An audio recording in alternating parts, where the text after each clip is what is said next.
Coucou, on se retrouve aujourd'hui pour ma vidéo sur mes produits terminés du mois de juillet. Et il y a pas mal de choses, dont des choses que j'avais depuis quelques temps, des très bons produits aussi, des beaucoup moins bien, mais du coup on va venir voir ça ensemble. Comme très souvent, je vais venir commencer par les masques pour le visage. J'en ai comme d'habitude fait 4, j'ai déjà ces 3-ci. Qui sont donc de chez Skin Bliss. J'avais celui aux extraits de grenade, celui à la vitamine C et celui à l'huile d'avocat. Skin Bliss, ok, c'est bien parce que c'est pas très cher. Je crois que c'est la marque qu'on trouve chez Action, mais comme beaucoup de masques tissus, j'ai pas vraiment vu d'effet. C'est hydratant. Si vous voulez un masque hydratant, vous pouvez prendre un de ceux-là, peu importe lequel. Si vous cherchez de vrais effets en rapport avec les ingrédients, notamment la vitamine C par exemple, passez votre chemin. Le quatrième masque dont je me suis servi, c'est toujours le même de chez APLB, le glutathione niacinamide.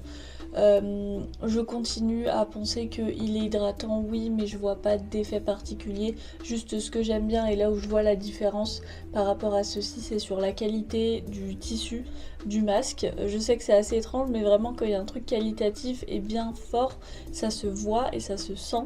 Donc vraiment celui-ci, une fois qu'il est mis sur mon visage, il ne bouge plus, ça ne glisse plus et enfin je sais pas, j'ai l'impression de voir une différence par rapport à ça, mais pas vraiment par rapport aux effets. On va commencer avec le maquillage pour une fois. Je voulais aller assez vite parce que c'est normalement deux produits que vous avez vu dans la vidéo Project Pan, mais je me suis rendu compte que j'avais oublié celui-ci. Donc on va commencer par lui puisque ça va être assez rapide. C'est le Cheek Hit de chez Maybelline, les blush gel crème. C'était le dernier qui me restait, j'avais acheté les 4. Il me restait que celui-ci que j'avais gardé pour la fin justement parce que c'est la teinte 25 Fuchsia Spark et que j'avais un petit peu peur de la teinte, et au contraire il va très bien pour ma peau assez pâle, il n'y avait aucun souci. J'avais même pas de problème d'en avoir trop mis et que du coup ça s'estompait pas.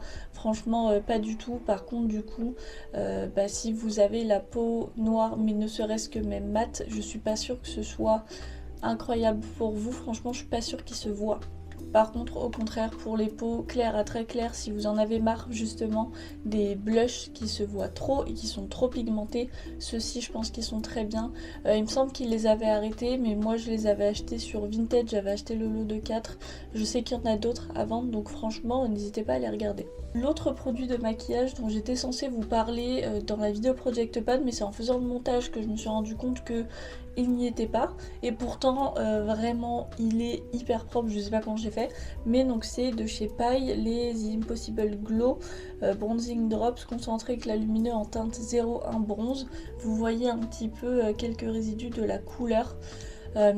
Donc je vous en ai déjà parlé en long, en large et à travers dans les vidéos Project Pan, mais c'est un produit que je n'aimais pas puisqu'il n'était pas du tout adapté à ma carnation. En fait je l'avais reçu dans un calendrier, donc j'ai pas eu le choix sur la teinte. Je sais pas si les autres sont plus foncés ou si c'est juste d'autres couleurs que le bronze. En tout cas moi vu la couleur c'était impossible de mettre ça en tant qu'highlighter, en tant que goutte bronzante non plus, parce que ça me faisait un teint carotte, donc impossible. Par contre du coup je m'en suis servi pour les yeux puisqu'on ne gaspille pas de produits. C'est utilisable quand même, c'est juste que j'ai détourné sa fonction, je l'ai utilisé sur les yeux, mais il y a tellement de quantité, il y avait 8 ml je crois, 10 ml, donc c'est même encore plus, donc ce qui est énorme pour un fard à paupières, mais de cette manière-ci il me convenait et j'arrivais surtout à l'utiliser plutôt que de le laisser dormir dans mes placards, donc je suis quand même très contente parce que je l'ai enfin terminé. Au niveau du corps, j'ai terminé un produit, donc c'est le gel douche thé des vignes de chez Caudalie. J'avais eu le vert aussi que j'aimais beaucoup, je crois que c'était la gamme thé des vignes aussi, mais en tout cas donc c'était le vert et je l'avais adoré celui-ci, notamment pour l'odeur. Celui-ci un peu moins, alors déjà l'odeur je suis moins fan même si ça sent bon quand même, mais c'est surtout que je l'ai trouvé plus agressif pour ma peau. Alors pour vous dire, il y a une fois où j'ai pas fait attention et je me suis lavé tout le corps avec ça, mais vraiment tout le corps, et je suis notamment passée en bas, mais c'était vraiment juste sur l'extérieur et ça a commencé à me brûler. J'étais assez étonnée parce que Caudalie c'est censé être une marque qu'on trouve quand même en parapharmacie. Là le gel douche il le précise pour haute tolérance sans savon, tout type de peau, donc j'ai été assez étonnée que ça me fasse une réaction pareille. Mais après c'est de ma faute, c'est pas fait pour être sur les zones intimes, normalement c'est quand même des savons bien spécifiques pour cette partie-ci, mais en tout cas je sais que je le rachèterai pas. En parfum, j'ai terminé un échantillon que j'avais vu chez Sephora, donc c'est le Charlotte Tilbury, le Magic Energy. Je sais plus de quelle couleur il était celui-ci. Je sais juste que c'est pas le bleu, parce que celui-ci je l'ai déjà utilisé et que je l'avais pas aimé. Donc je peux juste vous dire que c'est pas le bleu, mais je sais plus lequel c'est après. J'ai bien aimé, c'est pas mon odeur préférée, mais juste dans le sens où je sais que je l'ai pas aimé au point de vouloir l'acheter en grand format. Par contre, le petit format que j'ai eu, il était bien à utiliser, j'ai bien aimé l'utiliser justement, et donc pour le coup je regrette pas de l'avoir découvert. Il fait partie des senteurs Charlotte Tilbury que j'aime bien. Produit que vous avez aussi vu dans la vidéo Project Pan, donc mon baume à lèvres de chez Mixa, le soin des lèvres anti-dessèchement, qui est complètement terminé. Pareil, je vais me répéter par rapport à la vidéo Project Pan, mais c'est dans le principe comme un labello, c'est un baume à lèvres assez classique, hydratant, nourrissant et surtout transparent, mais le labello est plus nourrissant que celui-ci. Celui-ci, quand je me levais le matin, j'avais quand même cette sensation de j'ai plus rien sur les lèvres, ce que j'ai pas avec le labello, où le lendemain j'ai plus une sensation de confort, ce qui est plus agréable. Je l'avais pas avec celui-ci, donc c'est pour ça que je le rachèterai pas. J'avais acheté un lot de 2 justement, il y en a un que j'avais déjà terminé, donc ça c'est le deuxième. Au moins c'est terminé, on n'en parle plus, mais je me dis quitte à avoir un baume à lèvres transparent, autant prendre un labello. Pour rester au niveau de la bouche, j'ai terminé mon dentifrice AP24 de chez Nuskin. Donc c'est un dentifrice blanchissant. Je le rachète tous les mois. Tous les mois en fait j'ai une commande avec 2 pumps, dont un qui est ici, dont je vais vous parler juste après que j'ai terminé. Et ce dentifrice blanchissant, donc tous les mois je m'en sers une fois par jour. Et je l'aime beaucoup, j'ai vu une efficacité, j'ai arrêté de boire du café mais pendant quelques temps j'ai bu pas mal de café, ou en tout cas de manière quotidienne, donc je voyais qu'au niveau du tartre et tout ce qui est dents jaunes, il y avait une différence, donc j'avais les dents moins jaunes avec celui-ci. Chez Nuskin ils ont aussi un dentifrice spécialement pour le tartre, si c'est plus ça qui vous dérange et que vous n'avez pas particulièrement besoin ou envie d'avoir les dents plus blanches, mais en tout cas moi c'est celui-ci dont je me sers. Il est assez efficace, il y a quand même 110 grammes, je crois que d'habitude c'est 100 grammes un dentifrice il me semble, donc il y en a un tout petit peu plus, mais en tout cas pour le coup je vois des effets. C'est surtout il y a des effets sur le plus long terme que par exemple les dentifrices violets ou bleus que vous allez acheter en grande surface, qui eux ont un effet sur le moment, parce que avec les reflets et forcément ça donne une impression de blancheur, mais c'est sur le moment, alors que celui-ci il a un effet sur du plus long terme. Et du coup on va terminer avec les produits visage. Je vais continuer avec Nuskin, avec le pump dans la gamme des Nutricentials, celui au bakuchiol. Je vous ai sorti un YouTube short sur ce produit-ci, donc si vous voulez aller le voir, du coup allez regarder dans mes shorts si vous voulez justement plus de détails, et une vidéo surtout complète détaillée sur le bakuchiol, l'intérêt et la différence avec le rétinol. Mais pour vous faire un truc très très rapide, c'est globalement les effets du rétinol, c'est pour ça que le nom ressemble, c'est parce que le rétinol c'est synthétique alors que le bakuchiol c'est c'est végétal, ça vient des plantes. Et en fait c'est là pour faire les mêmes effets, simplement c'est plus adapté à tous les types de peau, puisque le rétinol, moi par exemple je peux difficilement m'en servir puisque j'ai la peau qui réagit assez vite, donc c'est trop agressif et trop abrasif pour moi. Au contraire, le bakuchiol qui est plus adapté aux peaux sensibles, celui-ci je peux m'en servir et je m'en sers quotidiennement, et je vois du coup les effets du bakuchiol. J'ai plusieurs personnes autour de moi qui ont commencé à l'utiliser aussi et qui ont vu des effets sur toutes leurs rides et leurs ridules, notamment les rides d'expression. Donc vraiment, si vous voulez utiliser acheter un produit de chez Nuskin, ou si vous êtes intéressé pour certains de leurs produits, que vous cherchez d'ailleurs certains produits, n'hésitez pas à venir soit en commentaire, soit en passant par mes réseaux sociaux.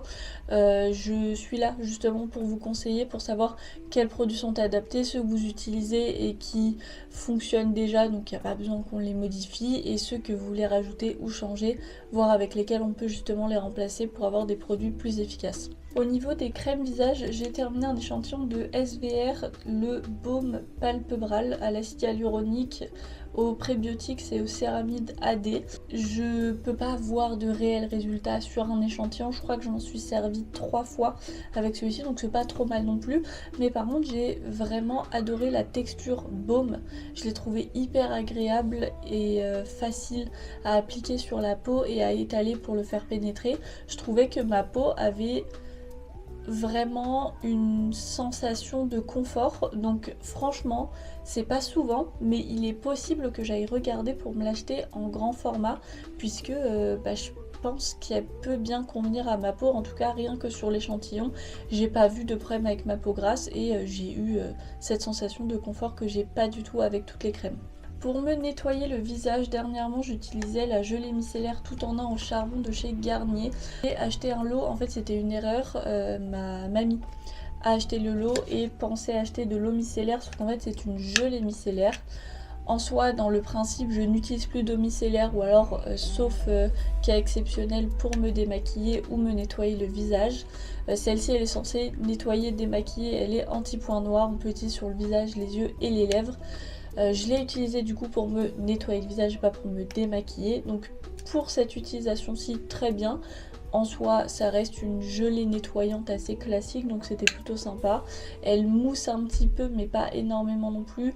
Mais du coup, elle est aussi assez facile à retirer de la peau. Par contre, je l'ai essayé une fois du coup en tant que démaquillant pour voir si ça fonctionnait, même si c'est plus le genre de produit que j'utilise. Et là par contre pas du tout. Pour le mascara, et ça je m'y attendais un petit peu, que le mascara soit waterproof ou non, il restait quasiment tout, ou alors il fallait que je me frotte énormément les yeux, ce qui n'est pas du tout l'objectif.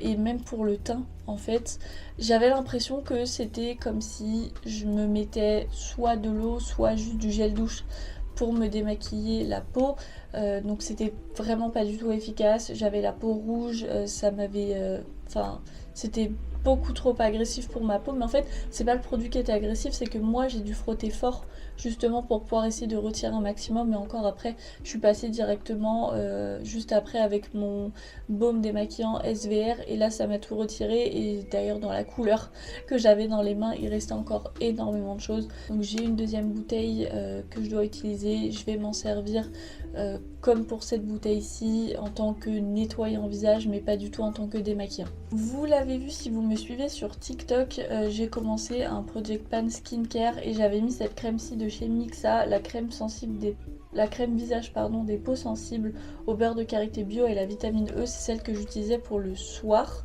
Et je l'avais mis dans le Project Pan Skincare justement parce que, alors, déjà elle était ouverte, mais surtout je ne l'aimais pas du tout. Elle est hyper grasse pour ma peau, donc ça n'allait pas. C'est pour ça d'ailleurs que j'utilisais le soir et pas le matin, parce que le matin vraiment c'était un carnage. Et en fait j'ai fini par m'en servir sur le corps parce qu'elle allait vraiment pas, et que même en la mettant le soir j'avais du mal à la faire pénétrer. Il fallait que je masse énormément mon visage, j'avais pas le temps. Enfin, c'est pas que j'avais pas le temps parce qu'en soi c'est le soir et après je vais me coucher, mais c'est surtout que j'ai pas envie. Et même le matin en fait je sentais que tout n'avait pas été absorbé, c'était beaucoup trop. Donc celle-ci je sais que je vais pas la racheter. Par contre à mon avis, pour les personnes qui ont la peau très sèche sur le visage, notamment avec des plaques de sécheresse, il est possible qu'elle soit très bien. Juste moi du coup c'était pas adapté à ma peau. Donc pour finir j'ai terminé 3 soins un peu plus ciblés. Donc je vais déjà avoir 2 masques. Celui-ci de chez The Beauty Depth, c'est le masque pour le visage hydratant à l'ananas et à l'eau de noix de coco, que j'ai pas du tout aimé. Dans la même marque j'en avais utilisé un autre mais je me souviens plus à quoi il était exactement. Je vous en avais parlé aussi, je l'avais pas du tout aimé à cause de la texture qui est gluante, gélatineuse, et c'était beaucoup trop. J'arrive pas avec cette texture là, ça me dégoûte. Donc, le fait qu'il y ait cette texture là, moi déjà après c'est personnel sur le fait que ce soit une texture que j'ai beaucoup de mal à apprivoiser et ne serait-ce qu'à toucher, mais sinon en fait à cause de cette texture là il était ultra compliqué à appliquer sur le visage. C'était un enfer, j'avais des bouts qui tombaient dans le lavabo parce que j'avais beau faire ça en fait pour l'étaler sur mon visage, tout ne se mettait pas, ça n'accrochait pas, c'était épais, il n'y en avait pas partout pareil. Et puis surtout, mis à part peut-être un petit côté hydratant, et encore je pense que le côté hydratant c'est juste parce que comme c'est une texture gelée et que c'est pas une crème par exemple qui pourrait assécher le visage en séchant sur la peau justement, ça joue sur le fait que ce soit hydratant, mais je préfère ne pas m'hydrater la peau, je vous avoue, plutôt que de réutiliser un masque comme ça. Le deuxième masque que j'ai terminé, lui il était beaucoup mieux, c'était de chez Evoluderm, donc pas très cher, donc ça c'est cool. C'était le masque détox au charbon végétal qui purifie et oxygène la peau pour tous les types de peau. Donc évidemment masque charbon argile c'est plutôt connu pour être bon pour les peaux grasses, juste il faut faire attention à ce qu'il ne sèche pas pour ne pas trop irriter votre peau. Je l'ai bien aimé, il était à laisser poser 10 minutes, donc c'est pas énormément non plus, et j'ai trouvé que à chaque fois que je l'utilisais, j'avais quand même cette sensation d'une peau qui avait été décapée entre guillemets en douceur par rapport à mon excès de sébum, et surtout j'avais le teint et le grain de peau plutôt lisse, donc c'était plutôt bien. Si je retrouve d'autres produits de chez Evoluderm, pourquoi pas en tester d'autres. Et le tout dernier produit c'est de chez Glowing Skin, le peeling mask à la pêche, aux AHA et au BHA et à l'acide salicylique également, mais je ne vois aucun intérêt. Alors déjà à la base j'ai du mal à voir des effets avec les peelings. Je sais pas si c'est moi qui suis juste jamais tombée sur un bon produit ou si j'en ai peut-être pas besoin. Je vois aucun effet avant, après utilisation. Il n'avait pas grand intérêt, j'en utilise un autre actuellement, j'avais acheté toute la gamme sur Vinted, il y en a 4. J'en ai terminé un, l'autre c'est en bonne voie, mais juste en fait aucun intérêt à ce produit-ci. Même l'odeur de pêche qui aurait pu rendre le truc sympa n'est pas très forte, donc je crois que je le sentais même plus une fois que c'était sur mon visage. Par contre ça a laissé poser entre 15 et 20 minutes, donc c'est plutôt long. Je faisais ça avant d'aller me doucher parce que du coup je le retirais sous la douche, mais franchement aucun intérêt. Et voilà, j'en ai maintenant terminé avec cette vidéo, j'espère qu'elle vous aura plu. N'hésitez pas à me laisser un commentaire en me disant vous, quels sont vos produits terminés du mois. Est-ce que vous avez terminé plus de soins, peut-être plus de make-up, ou vous avez peut-être terminé énormément de tout ça. Et même si vous n'avez pas terminé beaucoup de produits, c'est pas grave, tant qu'on les utilise, c'est le plus important. N'hésitez pas à vous abonner et à activer la petite cloche de notification pour ne rien louper des prochaines vidéos. Je vous mettrai également mes réseaux sociaux en barre d'infos, donc Instagram et TikTok, si vous voulez me suivre un petit peu plus quotidiennement. Moi en attendant, je vous fais plein d'énormes bisous et je vous souhaite une bonne journée.